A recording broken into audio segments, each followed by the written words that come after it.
Hello, it's Sunday, May 5th, and I'm Tony Christopher, financial analyst at UFXMarkets Trading Support Center. This is your week in review.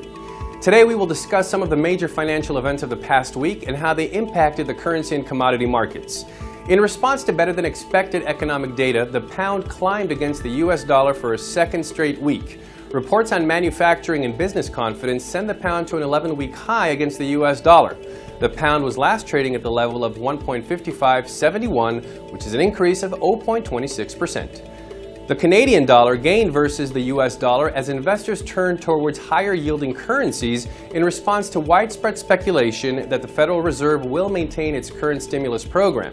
U.S. payrolls added 165,000 non-farm jobs last month, and the unemployment rate fell to a four-year low of 7.5%. The Canadian dollar was last trading at the level of 1.0076, which is a decrease of 0.26%. In their longest winning streak in 7 months, Asian currencies climbed for a fourth straight week amid speculation that banks will implement more stimulus measures after several reports indicated that April manufacturing growth slowed in the United States, India, and China. The South Korean won hit a 7-week high on Friday, just one day after India's rupee posted a 2-month high. In commodity news, crude oil hit a 1-month high amid speculation that demand for oil will increase in the United States.